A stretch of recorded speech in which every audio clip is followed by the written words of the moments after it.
ಚಿತ್ರರಂಗ ಎನ್ನುವಂತಹ ಬಣ್ಣದ ಲೋಕದಲ್ಲಿ ಅನೇಕ ಯುವಕ ಯುವತಿಯರು ಹೆಚ್ಚಾಗಿ ತಮ್ಮನ್ನ ತಾವು ತೊಡಗಿಸಿಕೊಂಡು ನಟ ನಟಿಯರಾಗಿ ತೊಡಗಿಸಿಕೊಳ್ತಾರೆ.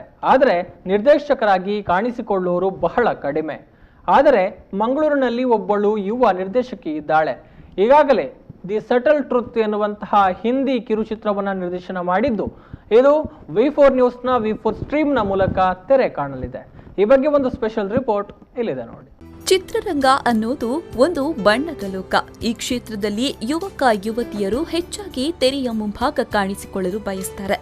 ಆದರೆ ಯುವತಿಯರು ನಟನೆ ಮಾತ್ರವಲ್ಲ, ನಿರ್ದೇಶನ ಕೂಡ ಮಾಡಬಹುದು ಅನ್ನೋದನ್ನ ದಿ ಸಟಲ್ ಟ್ರೂತ್ ಎನ್ನುವ ಹಿಂದಿ ಕಿರುಚಿತ್ರವನ್ನ ನಿರ್ದೇಶನ ಮಾಡುವ ಮೂಲಕ 17 ವರ್ಷದ ಮಂಗಳೂರಿನ ಕ್ಷಿತಿ ಸುವರ್ಣ ತೋರಿಸಿಕೊಟ್ಟಿದ್ದಾರೆ. ಇನ್ನು ದಿ ಸಟಲ್ ಟ್ರೂತ್ ಎನ್ನುವ ಹಿಂದಿ ಕಿರುಚಿತ್ರದ ಕಥೆ, ಚಿತ್ರಕಥೆ ಮತ್ತು ನಿರ್ದೇಶನ ಕ್ಷಿತಿ ಸುವರ್ಣ ಮಾಡಿದ್ದು ಕನ್ನಡ ಚಲನಚಿತ್ರ ನಟಿ ಸೋನಲ್ ಮೊಂಥೇರೊ ಕ್ರಿಯೇಟಿವ್ ಡೈರೆಕ್ಟರ್ ಆಗಿ, ರಾಮ್ತೇಜ ಅಸೋಸಿಯೇಟ್ ಡೈರೆಕ್ಟರ್ ಆಗಿ ಕಾರ್ಯನಿರ್ವಹಿಸಿದ್ದಾರೆ. ಅಷ್ಟೇ ಅಲ್ಲದೆ ಲೀಟಾ ಮೊಂಥೇರೊ, ಶೇರಲ್ ಮೊಂಥೇರೊ, ಡಾಕ್ಟರ್ ಪೃಥ್ವಿರಾವ್ ಮತ್ತು ರಕ್ಷತಾ ನಟಿಸಿದ್ದು ಮಂಜುನಾಥ್ ರವರ ಅದ್ಭುತ ಕ್ಯಾಮೆರಾ ಕೈಚಳಕ ಮೂಡಿಬಂದಿದೆ. ಇನ್ನು ಈ ಕಿರುಚಿತ್ರದಲ್ಲಿ ಪ್ರಸ್ತುತ ಸಮಾಜದ ಆಗು ಹೋಗುಗಳ ಬಗ್ಗೆ ಬೆಳಕು ಚೆಲ್ಲಿದ್ದು ವೀಕ್ಷಕರ ಟೇಸ್ಟ್ಗೆ ತಕ್ಕಂತೆ ಅನೇಕ ಕುತೂಹಲಕಾರಿ ದೃಶ್ಯಗಳನ್ನು ಚಿತ್ರಿಸಲಾಗಿದೆ.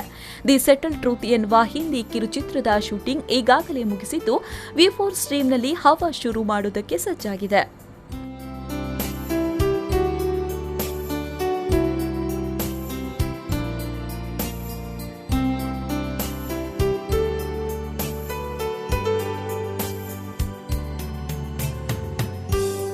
ಪವನ್ ಕಾಜಿಮಡ್ಕ, ವಿ4 ನ್ಯೂಸ್ 24/7 ಮಂಗಳೂರು.